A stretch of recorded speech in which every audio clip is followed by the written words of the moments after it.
जय हिंद दोस्तों, आप सभी का स्वागत है आज की वीडियो में। आज की वीडियो में आपको हम बताने वाले हैं क्लास 10th का केमिस्ट्री का चैप्टर 3 जो है, इसमें कौन सा इंपॉर्टेंट प्रश्न है। जैसे इससे पहले हमने फर्स्ट चैप्टर और सेकंड चैप्टर का हमने क्वेश्चन बता चुके हैं कि कौन सा क्वेश्चन पेपर में आने वाला है और आंसर सहित कुछ उसी प्रकार से यहाँ पर आपको दिख रहा होगा। ये आपका जो चैप्टर आपको दिख रहा है, ये तीसरा चैप्टर है। इस चैप्टर के बारे में हम लोग चर्चा करने वाले हैं, ठीक है। अब वीडियो आपको अगर अच्छा लगेगा तो वीडियो को लाइक कीजिएगा, चैनल पर नए चैनल को जो सब्सक्राइब कर दीजिएगा। तो चलिए वीडियो को स्टार्ट करते हैं, ज़्यादा समय बर्बाद ना करते हुए, ठीक। तो यहाँ पर देखा जाए, इसमें पहला प्रश्न के अनुसार से देखा जाए, इसमें कोई प्रश्न अगर इंपॉर्टेंट आपको लग रहा है तो उस चीज़ को आज हम यहाँ समझाने वाले हैं, ठीक है। तो जैसे कि यहाँ पर देखा जाए, धात्विक चमक एक प्रकार से यहाँ दिया हुआ है। तो धात्विक चमक आपको पता होगा, कठोरता जो लिखा हुआ है यहाँ पर, अवस्था लिखा हुआ है, ठीक है। ये सभी चीज़ें इंपॉर्टेंट नहीं है, बल्कि ये आपको जानना जरूरी है। बहुत ये बेसिक चीज़ें हैं, बेसिक चीज़ों को आपको जानना चाहिए, ठीक है। इसमें आपको ऐसा याद करने वाला कोई चीज़ें नहीं है, ठीक है। अब आगे चलते हैं दूसरे पे। इसमें देखते हैं कौन सा आपको इम्पोर्टेंट है। जैसे इसमें देखिए, यहाँ पे आघातवर्धता जो है, यहाँ आघातवर्धता जो है, इसको आप एकदम पूरा अच्छे से तैयार कर लीजिएगा। ये बहुत इंपॉर्टेंट है, तन्यता आप याद कर लीजिएगा। अब उसके बाद देखा जाए तो इसमें और कुछ इंपॉर्टेंट नहीं है, बस यही आपको दोनों इतना आपको तैयार कर लेना है, ठीक है। इस पेज में इतना ही तैयार करना है। फिर आगे चलते हैं, अगले पेज में कौन सा प्रश्न है इसको आपको तैयार करना जरूरी है, ठीक। तो इसमें देखा जाए, इसमें आपको क्या करना है। इसमें आपको कुछ ऐसा तो दिख नहीं रहा, धातुओं के रासायनिक गुणधर्म जो लिखा हुआ है यहाँ पे, यहाँ धातु के रासायनिक गुणधर्म, इस चीज़ को आप ध्यान दीजिएगा, इस पे इसको इंपॉर्टेंट समझिएगा, ठीक है। ये इंपॉर्टेंट है, इसको आप इंपॉर्टेंट समझिए। अगला चलते हैं, अगला कौन सा इंपॉर्टेंट है उसको देख लेते हैं। जैसे इसमें अगर देखें तो इसमें कोई इंपॉर्टेंट है कि नहीं है।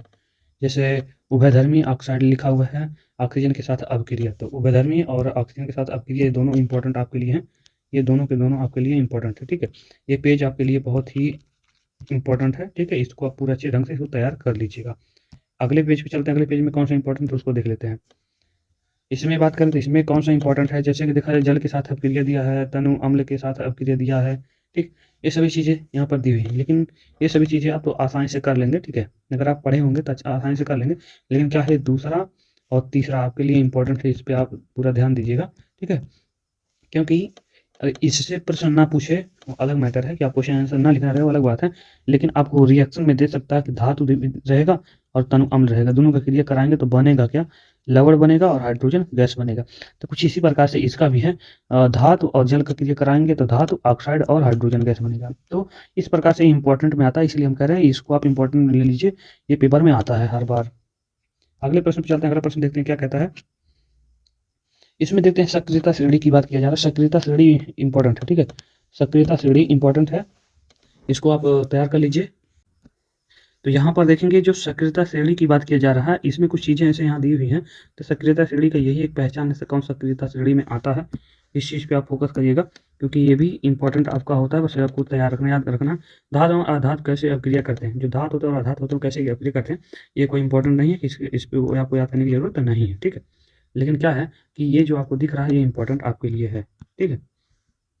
अगले प्रश्न पे चलते हैं, अगला प्रश्न क्या कहता है। तो यहाँ पर देखा जाए, इसमें कोई आपको इंपॉर्टेंट दिख रहा है कि नहीं दिख रहा है, उसके बारे में बात करते हैं।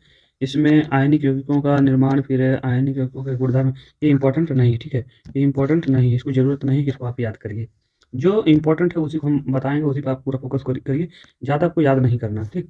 अब इसमें देख लेते हैं, कह रहा कि जैसे घुलनशील एवं विद्युत चालकता, ठीक। तो यहाँ पर इस चीज़ को आप एकदम ध्यान में रखिए, इसको याद रखिए, ये इंपॉर्टेंट है आपके लिए, ठीक है। ये इंपॉर्टेंट है। देखिए, यहाँ धातुओं की प्राप्ति, जो धातुओं की प्राप्ति आपको दिख रहा है, इसमें आपको खनिज की बात किया जा रहा है, अयस्क की बात किया जा रहा है। तो ये जो चीज़ें आपको दिख रहा है, ऑर्गेनिक जो दिख रहा है ना, ये इंपॉर्टेंट है, ठीक है। ये पेज आपको मिला कर देखा जाए तो इंपॉर्टेंट है, ठीक है। इस पेज को आपको पूरा ध्यान देना है, ठीक। इस पेज को पूरा ध्यान देना है। अगले पेज पर देखते हैं, अगला पेज कौन सा है जिसमें कौन कौन से प्रश्न इंपॉर्टेंट है, ठीक।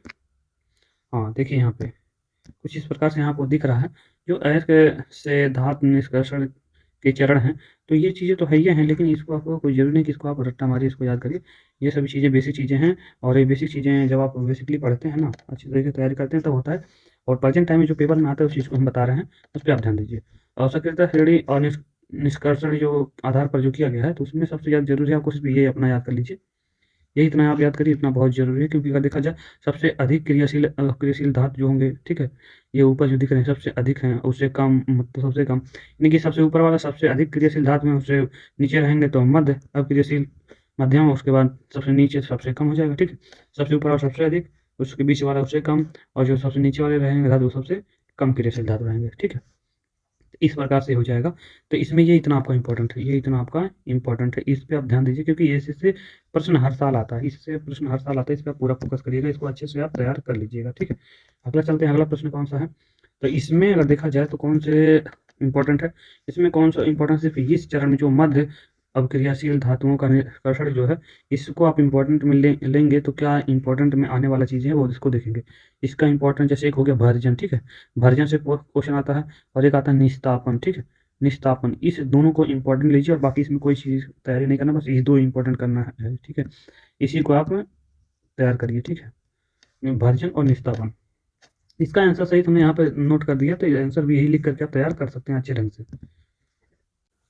इस पेज में देखा जाए तो इस पेज में क्या इंपॉर्टेंट है उसके बारे में अगर हम बात करें, तो यहाँ पर आप देख सकते हैं सबसे ज़्यादा इंपॉर्टेंट यहाँ पर मध्य चरण में देखा जाए, दूसरे चरण की जो बात किया जाए तो इसमें कार्बन द्वारा अपचयन जो है ये इंपॉर्टेंट है, और विस्थापन अभिक्रिया द्वारा, ठीक है, ये इंपॉर्टेंट है आपके लिए।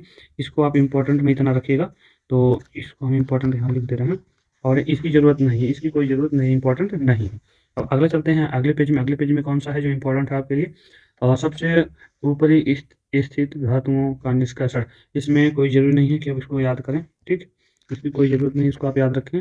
धातुओं का परिष्करण है, धातुओं का परिष्करण जो है, तो इसमें भी कोई ज़रूरत नहीं है, लेकिन क्या है, विद्युत अपघटनीय परिष्करण के बारे में अगर देखा जाए तो इसको इंपॉर्टेंट मान सकते हैं, लेकिन उतना इंपॉर्टेंट नहीं, लेकिन फिर भी हम आपको बता रहे हैं। इस पे एक आध बार आप ध्यान दे दीजिएगा, ठीक है, इतना एक आध बार आप ध्यान दे दीजिएगा फिगर सहित, और ज़्यादा कुछ है नहीं, बस थोड़ा सा ध्यान दीजिए, क्योंकि आ भी सकता, आ भी नहीं सकता, लेकिन उतना इंपॉर्टेंट है नहीं, ठीक है। अगला देखते हैं। हाँ, इसमें आप देखिए, जैसे संक्षारण की बात किया जाए तो संक्षारण इम्पोर्टेंट होता है, एक नई चुनौती है, तो इसमें आप जो है यहाँ पर उदाहरण से जो भी उपयोग दिए हुए हैं सभी चीज़ों को आप पूरे ध्यान से रख लीजिए, और सुरक्षित चीज़ों मतलब कैसे सुरक्षा किया जाएगा, कैसे बचाव किया जाएगा, वो भी इसमें दिया हुआ है। ये पूरा पेज आपके लिए इंपॉर्टेंट है, इस पूरे पेज पे आप पूरा फोकस करिएगा, ठीक है। अब आगे चलते हैं। हाँ, इसमें देखेंगे कह रहा कि यहाँ पर, हाँ, इसमें देखा जाए तो कोई ऐसा तो है नहीं, ठीक है, इस पेज में आपको कोई इंपॉर्टेंट नहीं है। हाँ, ये जो आपको दिख रहा है यहाँ पे, ठीक, यहाँ पे जो दिख रहा है इसके बारे में आप थोड़ा सा क्या है इसको पढ़ लीजिएगा। जैसे कि यहाँ शुद्ध सोना जो होता है 24 कैरेट का होता है और बहुत नर्म होता है, तो आभूषण बनाने के लिए 22 कैरेट का सोना का लिया जाता है, इसको दो भागों में तांबा और चांदी मिलाकर इससे कठोर बनाया जाता है। इसमें जो होता है, जो 24 कैरेट अगर हमने सोना लिया, ठीक है, 24 कैरेट सोना बहुत नरम होगा, यानी कि नरम होगा, जिसको हम आभूषण बनाएंगे तो अच्छा नहीं होगा, क्योंकि वह देखा जाए तो उसका आकार हमेशा बदल जाएगा, मुड़ से फोल्ड हो जाएगा, मतलब जो डिज़ाइन रहेगा डिज़ाइन खराब हो जाएगा। तो इसमें देखा गया कि 22 कैरेट के जो सोना होते हैं उसको अगर हम लोग बनाएंगे तो कैसे बनाएंगे, उसमें तांबा और चांदी को मिला करके उसी 24 कैरेट के सोने को 22 कैरेट का सोना जब बनाएंगे तो इस 24 कैरेट के सोना का मात्रा कम होगा, और उसके बाद इसमें तांबा और चांदी का मात्रा अधिक हो जाएगा, जो 22 कैरेट में आ जाएगा, 22 कैरेट में बन जाएगा, और जिससे हम लोग आभूषण बनाते हैं। ये चीज़ें इंपॉर्टेंट है आपके लिए, जानकारी के लिए है, अगर हमारे तो प्रश्न अगर आता है तो ठीक है, लेकिन और कुछ इसमें जानना जरूरी नहीं है, ठीक है। अगला चलते हैं, हम लोग देखते हैं अगला क्या इंपॉर्टेंट है। अगला क्या, यही लास्ट था, ज़्यादा इस लेसन से ज़्यादा आपको कुछ करना नहीं है, बस यही एक बार और हम आपको समझाना चाह रहे हैं कौन कौन से हैं। जैसे कि पहले इसमें आपको हमने इतना बता दिया, इस पे आप पूरा ध्यान दीजिए, इस पे अच्छे से आप इसको पढ़ लीजिएगा। इससे प्रश्न पेपर में आएगा तो नहीं, लेकिन हाँ, अगर कोई पूछेगा तो आप जवाब दे सकते हैं इसका क्या मतलब है, ठीक। आगे चलते हैं दूसरे पेज पे यानी कि पीछे आप चलते हैं, ठीक है, पीछे। तो इसमें आपको बताया है कि देखा जाए तो ये पूरा पेज ही बताएं कि ये पूरा पेज ही आपको अच्छे से ढंग से तैयार रखना, ठीक है। यहाँ से मान लीजिए दोनों तरफ से यानी कि 2 संख्या हैं, ठीक है, अगर देखा जाए तो इसमें दो दो क्वेश्चन है, ये समझ लीजिए, और इसमें अगर देखा जाए तो सिर्फ एक ही है, ये वाला एक ही है, यानी कि इसको हम तीसरा नंबर मानते हैं, एक ही है, लेकिन इतना इंपॉर्टेंट नहीं है, लेकिन फिर भी हमने कहा इसको आप जरूर देख लीजिए। फिर अगला प्रश्न देखते हैं, इसमें कौन सा है, तो इसमें हमने बोला कि इसमें कार्बन द्वारा अपचयन और दूसरा है विस्थापन अभिक्रिया द्वारा, तो ये दोनों मतलब इंपॉर्टेंट है, इसको हम चौथे नंबर पर रखते हैं, ठीक है, इसको हम चौथे नंबर पर रखते हैं, चौथा क्वेश्चन समझ लीजिए। फिर आगे चलते हैं, आगे अगर इसमें चले तो इसमें भी देख सकते हैं, यहाँ पर 2 प्रश्न आपको दिख रहे होंगे, यानी भर्जन और निस्थापन। तो अगर वहाँ चौथा समझें, इसको हम लोग क्या समझेंगे, 5वां समझ लेते हैं, 5 क्वेश्चन हुआ अभी, और देख लेते हैं इधर, ठीक। इधर में देख सकते हैं, तो हमको सिर्फ यही याद रखना है, यहाँ जो सक्रियता श्रेणी के में आने वाले जो एलिमेंट्स हैं उनका है, तो यानी कि 4 वहाँ हुआ था, यहाँ हमने 5 कर दिया, 1 मिनट, आज 5 हुआ था, इधर क्या हो जाएगा, 6 हो जाएगा, ठीक है, ये 6 हो जाएगा, ये 6 हो जाएगा। 6वां नंबर क्वेश्चन हो गया। फिर आगे चलते हैं, देखते हैं। और देखा जाए इसमें कि दोनों पेज, ये ऊपर वाला भी आपको याद रखना, ये भी अगर याद रखेंगे तो देखा जाए आपके लिए इंपॉर्टेंट है। तो इसके मतलब अगर हम इसको 7 रखेंगे तो ऊपर वाला 8 हो जाएगा, ठीक है। 8 क्वेश्चन हुआ। 8वें क्वेश्चन के बाद अगर हम लोग चलें तो इसमें आपको कुछ नहीं याद करना है, ठीक है। इसमें आपको कुछ नहीं याद करना है। अगले प्रश्न में चलते हैं। अगले प्रश्न में भी आपको सिर्फ इतना एक ही चीज़ याद करना है, ये जो है इसको सिर्फ सक्रियता श्रेणी में जो एलिमेंट्स हैं बस उन्हें, जबकि इससे आगे भी इसको बताया गया है, बस थोड़ा सा इसको ध्यान रखना है, ठीक। इसके आगे चलते हैं। फिर इसमें देखा जाए इंपॉर्टेंट आपको दिख रहा होगा यहाँ, तन अम्ल के साथ अपक्रिया, जल के साथ अपक्रिया। तो देखा जाए उधर अगर 8 हुआ, एक मिनट देख लेते हैं कितना हुआ इधर। इधर 8 हुआ है, तो इधर हम लोग कर लेते हैं यहाँ पे, इसको 9 मान लेते हैं, क्योंकि ये अपक्रिया है, छोटा छोटा है, अपक्रिया के साथ है, यहाँ पर भी है, वही चीज़ें हैं, ठीक है। अगर ये पूरा अगर हम बात करें तो पूरा अगर 8 9 हुआ था, इसको हम लोग क्या कर लेते हैं, 10 मान लेते हैं, ठीक है। इसको हम लोग 10 मान लेते हैं, 10 मान लिए। फिर अगला प्रश्न पे अगर देखें तो अगला इसमें इंपॉर्टेंट जो है यहाँ नीचे वाला है, इसको हम लोग 11 मान लिए, 11 क्वेश्चन हो गया। फिर उसके बाद देख लेते हैं इधर, तो इधर में देखा जाए घातांक ऋणात्मक ये है, इसको हमने 12 मान लिया, 12 नंबर क्वेश्चन मान लिया। फिर उसके बाद फर्स्ट वाले में चलते हैं। तो फर्स्ट वाले में आपको देखा जाए तो ये थोड़ा सा है, इसको चलिए 13, हमने 13 क्वेश्चन इसमें बता दिया, ठीक है। 13 क्वेश्चन ऐसे हैं, बहुत ही छोटे छोटे हैं, ना कि बहुत बड़े हैं। इसके आंसर इतने छोटे छोटे आपको दिख रहा होगा। अगर आप इतना तैयार कर लेते हैं तो ये जान लीजिए कि इस लेसन से जो भी क्वेश्चन आने वाला इन्हीं में से आने वाला है, और उससे आपका पूरा का पूरा क्वेश्चन अच्छे से पेपर में लिखा जाएगा, कोई दिक्कत नहीं होगी। आज की वीडियो में बस इतना ही। आपको बस यही बताना था कि अध्याय जो है थर्ड में, केमिस्ट्री के अध्याय थर्ड में क्लास 10th के जो क्वेश्चन आने वाले थे, कौन कौन से आने वाले हैं, तो उन्हीं के बारे में हमने बता दिया। अगर आपको वीडियो अच्छा लगा, वीडियो को लाइक कीजिए, चैनल को सब्सक्राइब कीजिए और बगल में बेल आइकन से भी प्रेस कर दीजिए। वैसे भी ज़्यादा कुछ मैं इस वीडियो में समझाने का प्रयास नहीं किया हूँ, बस प्रश्नों को बता दिया कि कौन कौन से प्रश्न आने वाले हैं, बस इतना ही प्रयास किया हूँ और कुछ नहीं। तो अब आपसे मिलने वाले हैं नेक्स्ट वीडियो में, अब तक के लिए बाय।